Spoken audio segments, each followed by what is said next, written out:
my name is Louise and this is lesson 53 of Year 2 Phonics. Today is a vocabulary focus for us. So there's a lot of things that we're going to draw on from previous lessons, like our definitions, which we are now going to start with. So our definitions start with a morpheme. Actions, please. A morpheme is the smallest unit of meaning within a word. Base word. Actions, please. A base word is the main part of a word and it holds the original meaning. And a base word can stand on its own. Now, prefix. A prefix comes at the start of a word and it can change the meaning of this base word. And a prefix is not a word on its own. Suffix. A suffix comes at the end of a word and it can also change the meaning of that base word. And a suffix is not a word on its own. Now, a root is part of a word that can't generally stand on its own. It needs a prefix or a suffix to turn it into a complete word. Not always though.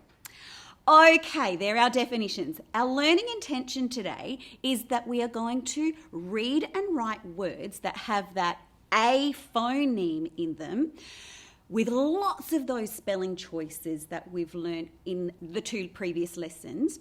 And we are going to be using them in homonyms and homophones. So let's come to the board and look at our vocabulary words for today.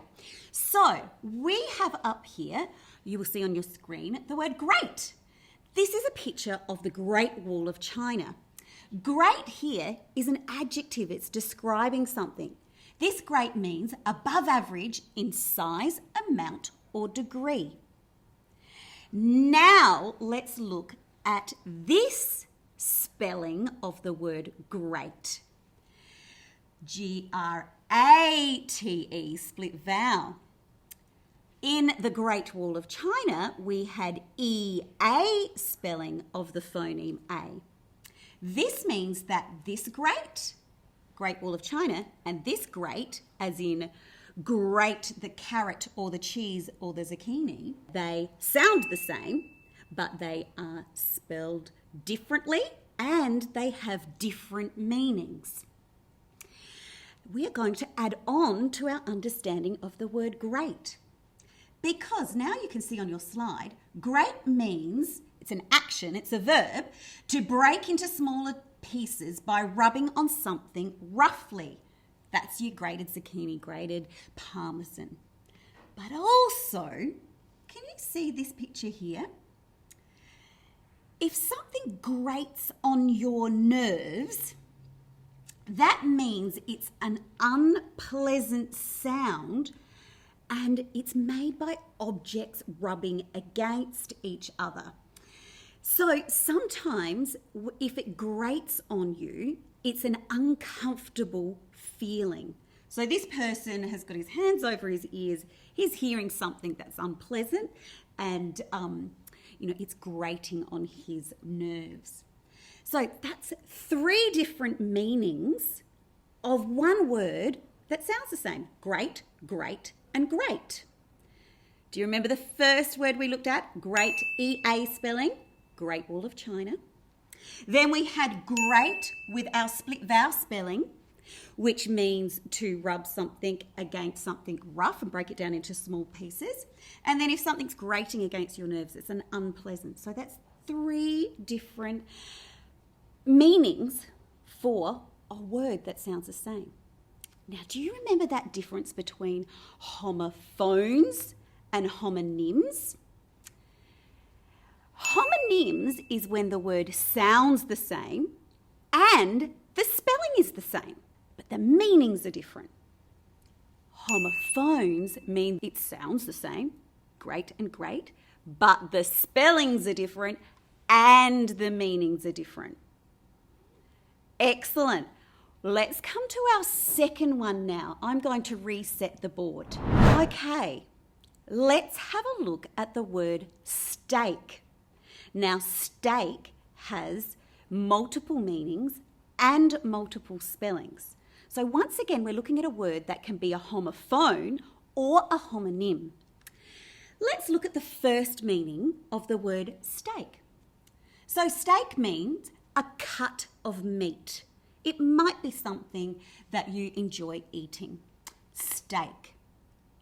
The next meaning of the word steak is a wooden post that goes into the ground that holds up plants. Can you see here that our spelling is different? So EA steaks and split vowel A steaks, they are homophones. Sound the same? Tick. Spelt the same? No. Do they mean the same? No. But wait, there's more. Let's have a look down here. Steaks with split vowel spelling. Steaks. Now you can see this picture here is of a soccer match taking place. Now, stakes in this meaning is when a situation where the outcome matters and the stakes are high. That's how you use that word in a sentence. So in a competitive game where you really have to win, the stakes are high. So let's take a look here. Two words that have the split vowel spelling of A, steaks. These two words, are they a homophone or a homonym? How are you going?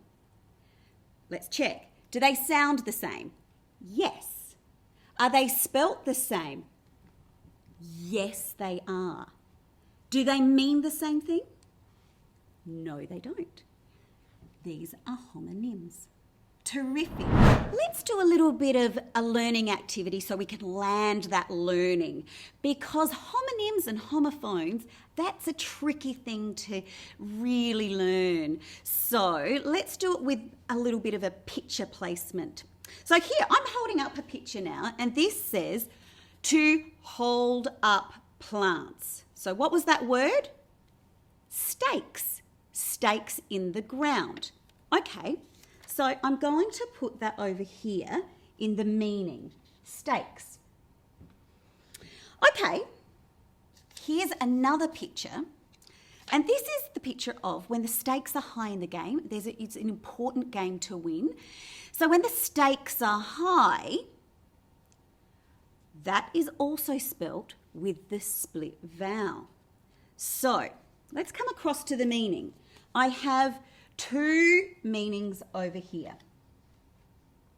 But what do we know about those two words? They sound the same, and stakes in the ground, and when the stakes are high at winning something, they are both spelt with the split vowel spelling.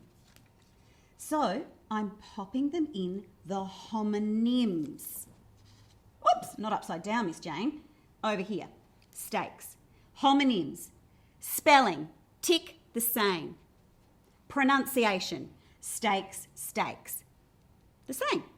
Meaning though, no, two different meanings. Okay, steak with meaning a cut of meat. In this steak, here's the meaning over here. Steak, steak, steak. Aha. Pronunciation is the same. But in a homophone, what is different? Your spelling choice. Your spelling choice is different. So we have steaks with the EA spelling of A. Well done. Excellent. We are going to really review that homonym and homophone.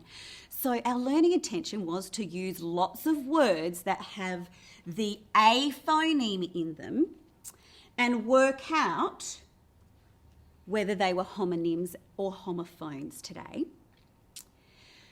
Can you think of another way you could use these words into a sentence?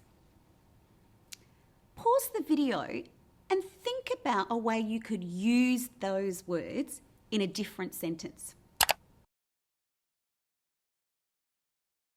Excellent. Okay, it's time for our independent task. Today for your independent task, you are going to need to use a correct word choice here. We're back to homophones. Remember, sound the same, but different meaning, different spelling. So let's just go through these ones together. What is this a picture of? A plane. Here are two homophones, plane and plane. I'm going to circle the correct spelling of plane. This is the spelling we use for this picture. Okay, next one. We have tail, two different spelling choices. This tail is the tail on an animal. This tail is linked to this picture about the storybook. You can see it's a tale, like a narrative, like we do on our reading passages. This is a tale, correct spelling choice here. Break. This break, the top spelling choice is when you break something, it smashes, it falls to pieces, you can't use it, it's broken. This is break. Correct one here. This break, split vowel A, is when you stop suddenly in a car. There's mechanisms to make something stop, a break. Okay, we have over here 8. Our two homophones, split vowel choice, and we also have a new one in here today, the EIGH. 8, as in the number. This 8 means the past tense of eat. This 8 is the correct spelling choice for the number. Okay, can you see this one here? It's the hay. This hay is the straw all bundled up by our farmers ready to use with their animals. Or it could be bundled up ready to sell. So this hay is spelt with the AY spelling choice. This one, hey, is when you're calling out to someone. Hey, can you grab me some sticky tape, please? When you're calling out. Different. Okay, last one. This is a baby, obviously. What is it doing? The word is whale. So, is that a picture of a marine animal? No. This is a picture of the baby wailing. Now, wailing is when you are really frustrated and you cry out. So if I'll say sentence, my mum didn't let me go to the Royal Adelaide show. Now that's me saying it in a normal voice. If I was to wail that sentence, it would be, my mum didn't let me go to the Royal Adelaide show. Oh, I'm wailing. I'm really upset. You're carrying on a bit. That is possibly what's happening to this baby. The baby's really upset about something, so it's wailing. That is the correct spelling choice. Okay, for the rest of your independent task now, I'm going to reset my board. You are going to need to remember the correct spelling choice to place these words into a sentence. Remember, you can always rewind and watch that part again until it's really, really firm in your mind. Okay, I'm going to take this picture down now and put up your independent task. So, on your screen now, you will see the independent task. What you need to do is choose the correct spelling for the homophone and place it into the sentence so it's used in its correct meaning as well. I'll say the first one for you and then you'll go and do the rest on your own. The farmer put the hay in the meadow. Which one is it? Do you remember? Is it hay, EY, or hay as in the object? Okay, that's your independent activity. You need to go through and finish those on your own. Thanks for being with me today. I'll see you next time.